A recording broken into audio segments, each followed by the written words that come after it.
Grabe ang pagbubulgar ni Senator Amy Marcos lantaran ng inihayag ang pagdodroga ni BBM. Pero dumipinsa pa si Claire Castro baka kasi kasama din sa paggamit ng drugs. Ano pa ang hinihintay ng mga militar? Palayasin na si BBM. The one and only Senator Rodante Marcoleta.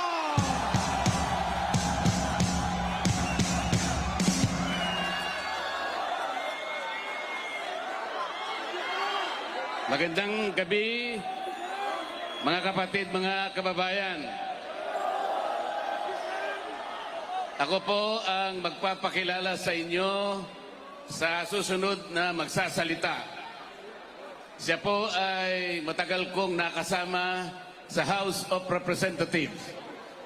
At ngayon ay kasama ko pa sa Senate of the Philippines. Ang aking kaibigan, ang aking kumare, Senador Amy Marcos.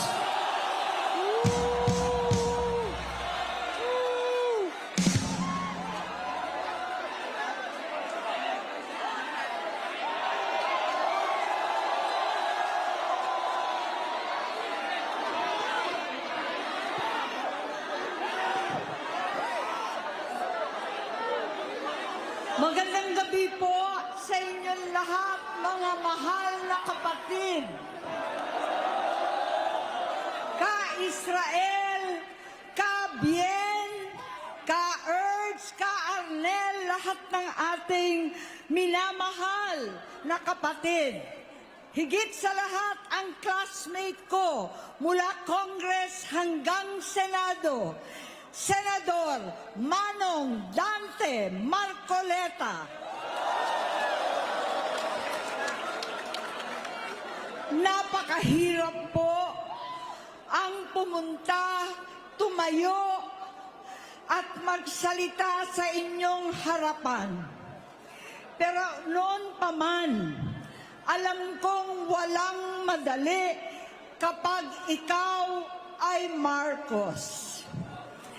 Nanginginig ako at ang aking boses, hindi dahil ako'y natatakot sa inyo, kundi dahil nalulungkot po ako. Ipagpaumanhin ninyo kung sa gitna ng pagsasalita ko, ako'y hihinto, hihinga dahil sa bigat ng aking kalooban. Pero hindi yan ang dapat kong ihingi ng paumanhin. Hindi yan ang kasalanan ko sa bayan na dapat ihingi ko ng tawad. Narito po ako dahil sa tawag ng Iglesia ni Cristo para sa transparency, accountability at hustisya. At dahil sa tawag ng sarili kong konsensya, bilang senador, bilang kapatid, bilang Pilipino. Bata pa lamang kami ni Bongbong. Alam na ng buong pamilya ang problema sa kanya.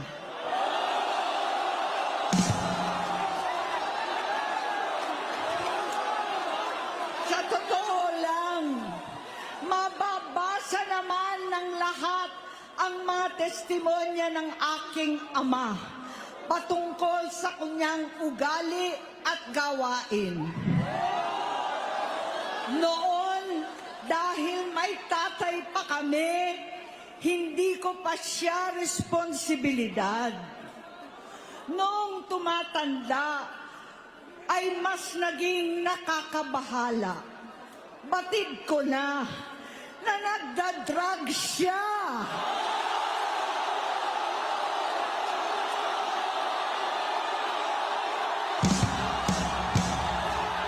Nalaman ko at ng pamilya, nalaman ng pamilya, seryoso ito. Minsan, kami ng Presidential Guard at Metro Gompa ang naglilinis tuwing nagpa-party po sila.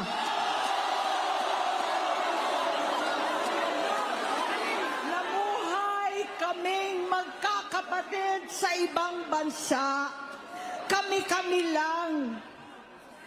Kinumbinsi ko pa si Bongbong, pakasalan mo na si Lisa. Naisip ko noon, kapag nag-asawa siya, malalagay na sa tahimik at magkakaroon ng direksyon. Ang laki ng pagkakamali ko. Mas lumala ang kanyang pagkalulong sa droga.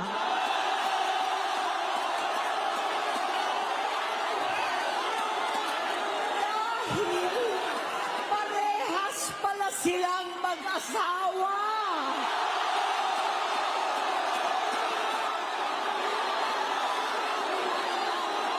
Naging gobernador siya ng Ilocos. Alam ng mga tao doon na halos hindi siya pumapasok. Tuwing kukumprontahin ko siya, ay nagsasabi siyang magbabago na siya, aalisin na niya ang bisyo. Hanggang sa may nagsumbong na naman sa akin na sa paggising pa lang sa umaga, kasabay ng almusal, marijuana pala.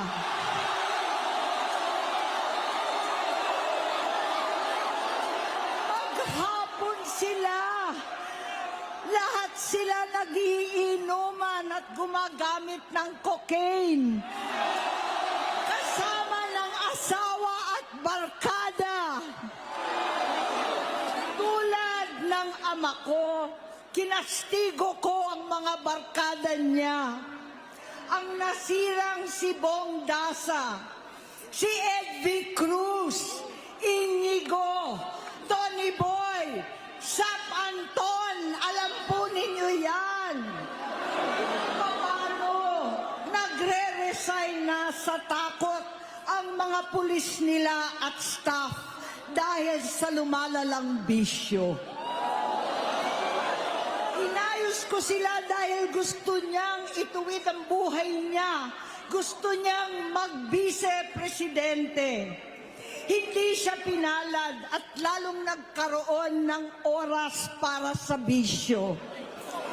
Simula noon, naging malabo sa amin ang lahat. Kaysa mag-away, bigla na lamang lumayo ang loob namin sa isa't isa. Noong 2016, kasabay ng kampanya ni dating Pangulong Duterte laban sa droga, lumabas ang pangalan ni Bongbong sa listahan. Nakasama siya sa listahan ng mga celebrities, mga artista, Maricel Soriano at iba pa. Masinsinan kong kinausap si Pangulong Rodi. Halos manikluhod ako.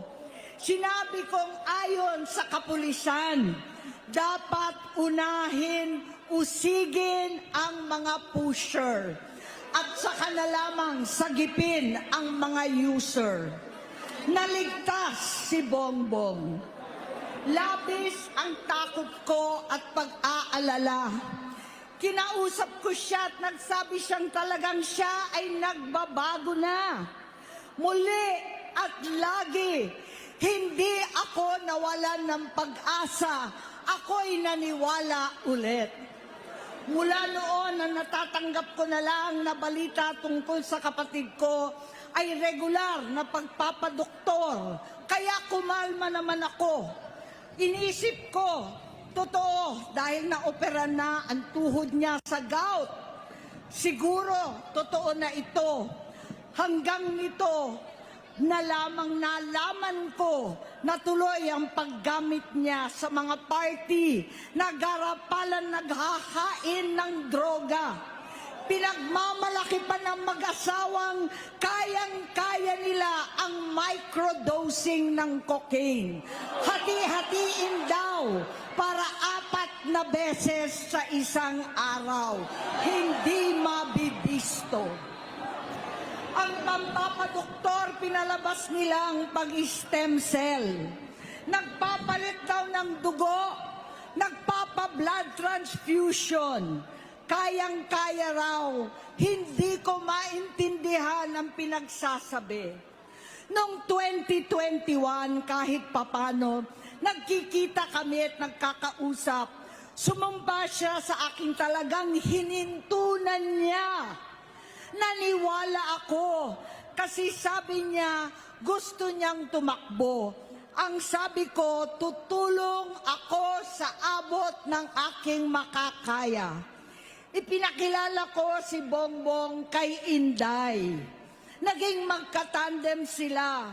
Pagkatapos noon ay biglang hindi na niya ako ulit kilala. Kahit si Inday, nagtataka. Bigla ako na itsapwera. Kahit ganon, nangampanya pa ako para sa kanya. Kahit si Inday na lang ang aking nakakausap. Hindi ko alam bakit ako nakaban sa headquarters nila sa Mandaluyong. Hindi ko alam bakit walang nagre-report sa akin tungkol sa kampanya. Sa totoo lang, masakit mang aminin, nung dinidisqualify na siya, halos papaboran ko na sana. Dahil may nagsumbong sa akin mula sa kanyang campaign team na gumagamit na naman siya. Nung sinabihan ko, siya at mga taong nasa paligid niya, nagkaisa silang tuluyan akong alisin sa kampanya na ako naman ang bumuo. Sinabi nilang gusto ko na siya ay ma-disqualify para ako ang pumalit. Hindi totoo yun. Iniisip ko ang kalagayan ng aking kapatid at paano siya magsisilbi kung ganyan ang kalagayan niya. Pero pinaparating sa akin na hindi siya lulong at minsan na lamang tuwing nagpa-party. Hindi ko maipaliwanag bakit gusto kong maniwala at hindi mawalan ng pag-asa. Noong nanalo siya, naging pinakamalayo na kami sa isa't isa. Maliban sa opisyal na tagpuan at kapag pumupunta yung nanay namin, hindi ako sumama sa loob ng 3 taon dyan sa Malacanang. Dahil lantaran na doon ang inuman, ang paggamit nila ng cocaine at mga bawal na gamot. Hindi ba ninyo nakikita, naririnig, kakaiba na siya magsalita. Hindi na maintindihan kung ano-ano na ang sinasabi at wala na sa sarili. Nagtatago sa kabaitan niya ang pang-aabuso niya sa droga. At nagbunga na ito ng mga nakakapinsalang maling desisyon. Hinayaan niyang kumilos ang mga nakapalibot sa kanya. Yung mga umaastang presidente habang nilululong siya ng mga ito. Hindi na kami nagkausap. Sa harap ng publiko, pinipilit kong magmukha kaming maayos. Pero wala na kaming koneksyon. Hindi ko hinihiling na maunawaan ninyo ako, lahat kayo. Sa palagay ko, ang makakaunawa lamang sa akin ay ang mga pamilyang may pinagdaanan sa adiksyon, sa inom, sa sugal, sa alak, sa bisyo, higit sa lahat, sa droga. Pag hindi ko siya nakakasama, buong aking loob na ipasok sa institusyon. Ipagamot, iparehab ko na yan. Pero tuwing maghaharap kami noon, hindi kaya ng aking kalooban na gawin yon. Tuwing magsasabi siya sa akin na magbabago na siya, hindi ko siya kayang tiisin. Hindi ko kayang ipagkait sa kanyang pagkakataon at pagbabakasakali, umaasa ako at laging nananalangin na sana, oo nga, nagbago na siya. Hanggang dumating ang 2024 at 2025, yung bisyo niya na ang dahilan ng pagbaha ng korupsyon, kawalang direksyon, at maling-maling mga desisyon. Walang accountability, wala nang hustisya. Hindi na niya alam ang nangyayari. Hindi na pinapaalam sa kanya ang mga pangyayari. Sinamantala ng mga ito ang paggamit na ng droga. Kinangkam na nila ang kaban ng bayan, habang ang mga dating tumatawag sa amin ng magnanakaw ay nakakita ng pagkakataon sirain ang lahat. Nagagamit na nila si Bongbong para sirain si Inday. Itinutulak pa nila si Bongbong at ang bayan sa bangin para umastang tagapagligtas. Mula sa pagtraidor at pagpapahamak kay VP Inday, sa confidential funds na kung tutuusin ang galing naman sa opisina ng Pangulo, hanggang sa pagpadukot sa dating Pangulong Duterte para itapon na lamang sa ibang bansa. Ang kabaitan ni Bongbong ay naging kalupitan. Garapalan ng pagtatakip sa kanya ng mga nasa Congress, sa Senado, mga miyembro ng kabinete. Kitang-kita na ng taong bayan, wala nang puwang ang kahihiyan. Para bang nauulit ang bangungot ng kasaysayan dinamas namin noon. 68 years old po ang tatay ko nung pinatalsik sa pwesto. 68 years old na rin si Bongbong ngayon.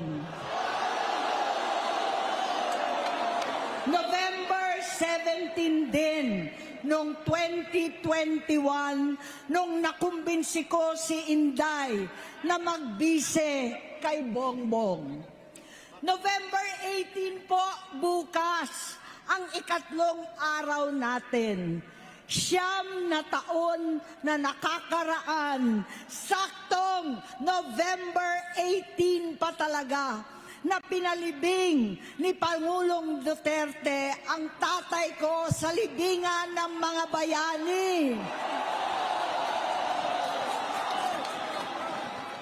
Halo-halo na ang aking nararamdaman, pero alam kong ito ang dulo at hangganan ng aking pagtitiis at pananahimik. Hindi na tayo mananahimik. Dahil nalaman kong pati ang mga anak niya ay nagdodroga na. Kinasusuklaman ko pa ang pag-alok ng mag-inang si Sandro ng droga ang aking mga anak at iba pang mga kamag-anak. Yan ang hindi ko na mapapalampas. Sa loob ng halos 4 na dekada, wala akong ibang pinangarap kundi maipakita sa sambayanan na hindi kami masamang tao. Hindi masama ang pamilya Marcos. Gusto kong ibangon ang dangal ng aking ama. Sa pamamagitan na nagpagtatrabaho para sa bayan, sinikap kong maging mabuting gobernador, kinatawan, senador. Hindi ako halos nagpapahinga para makapag-iwan sana ng legasiya na kapag sinabing Marcos, nabawi na namin ang tingin sa nakaraan. Ngunit sa kagustuhan kong maging responsableng anak, matupad ang pangako ko sa aking ama, nabigo akong maging mabuting kapatid. Naging mahina ako kay Bongbong. Sa kapulisan at sundalo, sa lahat ng mga leader at tagapagpatupad ng batas, siya ang Pangulo natin ngayon. Sinabi ko kung anong kalagayan niya ngayon. Tulungan niyo akong mapabuti ang kanyang kalagayan. Tulungan niyo akong matulungan siya. Hindi niya ako kalaban. Ang kalaban niya ay ang sarili niya. At nadadamay ang bansa sa laban na yan. Bilang senador at lingkod bayan, batid ko ang mga problema at gaya ng bayan, alam ko rin ano ang solusyon. Sa pagkakawatak-watak, patuloy na pamumulitika, pagnanasa sa kapangyarihan ng mga talunan naman, kaguluhan sa Mindanao, alanganing gyera sa China at Estados Unidos, kawalang pananagutan sa flood control scam, garapalan, takipan, panggigipit sa hindi kaalyado, pagkakanulo sa kapwa Pilipino, pagdakip sa dating Pangulong matanda't may sakit upang ihagis lamang sa bansang dayuhan, pagsadsad ng piso, paglaganap ng gutom, paghihingalo ng ekonomiya, at pagsasawalang bahala sa taong bayan. Ang delubyo at kalamidad na nagdudulot ng parusa, ang korupsyon na nauwi sa kawalan ng tiwala at hustisya sa Pilipinas, sa kanyang pamahalaan, lahat ng yan ay masusolusyonan kung ikaw, aking kapatid, magsaayos ng iyong sariling kalusugan. Kapag humupa ang ingay sa politika, kapag umuwi na kami sa aming pamilya, hindi bilang senador, kundi bilang ate, bilang si Manang Amy ni Bonget, kaya itong sasabihin sa harap ng taong bayan, sa harap ninyong lahat at sa harap ni Bongbong. Bonget, magtatatlong taon na tayong hindi nagkakausap. 3 taon ko nang sinusubukan muli na ako'y pakinggan. Siguro ngayon ay makakariting ng buo ang gusto kong sabihin. Walang mababawasan, hindi madadagdagan. Bongbong, nag-aalala sa'yo si Manang. Tuwing nakikita kita sa TV, gusto kitang puntahan. Napakalaki ng pinagbago mo. Itsura, pagsasalita, takbo ng pag-isip. Minsan, napapatanong ako sa sarili ko, ikaw pa ba yan? Si Bongbong ba talaga yung nakikita ko? Pero ako, ading ko, ako pa rin ito. Ako pa rin ang ate mo na tumayong ama't ina sa inyo sa ibang bansa. Ang kasama no sa sumubok na sanggain lahat ng sakit para sa iyo. Ang kapatid mo na hindi mo kailangan hingan ng tawad dahil agad ka nang iniintindi at tatanggapin dahil mahal kita.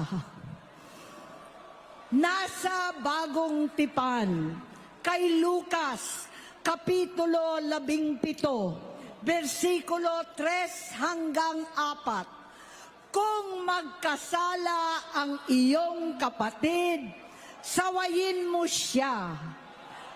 At kung siya'y magsisi, patawarin mo siya.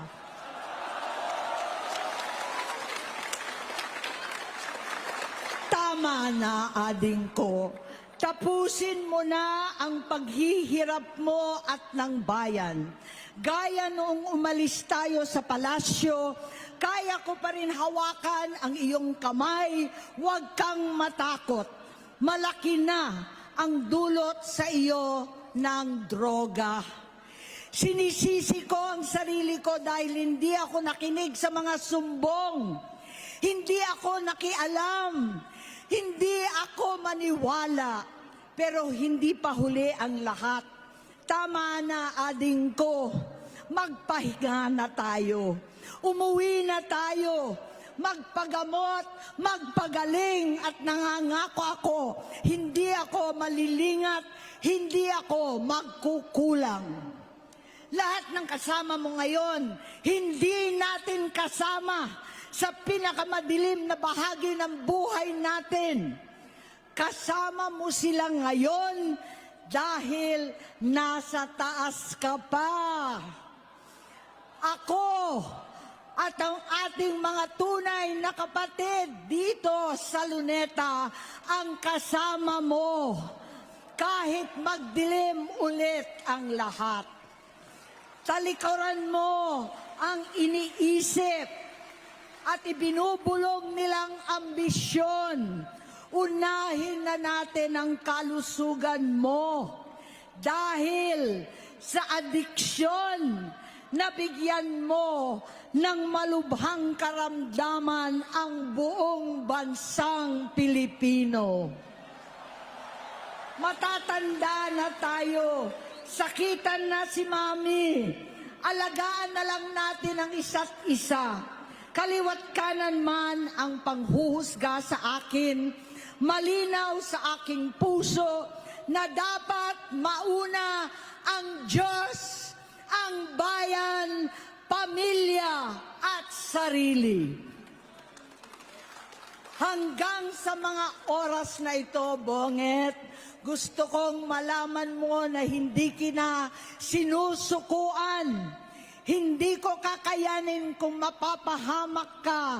Kaya hinihingi ko na tayo'y umuwi na, mamahinga alang sa iyong kalusugan. Kaya kung mabigo at mawala sa iyo ang posisyon, pero hindi ko kayang mawala ka sa amin. Ayusin mo ang sarili mo. Magpagamot, alisin ang droga sa iyong sistema. Wala akong ibang gusto, kundi gumaling ka, malampasan natin ito muli. Dahil wala akong ibang hinahangad bilang ate, kundi maging masaya ka, maging ligtas sa panganib, malusog, matagumpay sa buhay. Itama ang mali, labanan ang adiksyon, at ako hindi kailanman aalis sa iyong tabi. Susuporta at hindi titigil manalangin kasama ninyo dito sa Luneta at sa buong mundo. Ano pa ang hinihintay ng mga militar?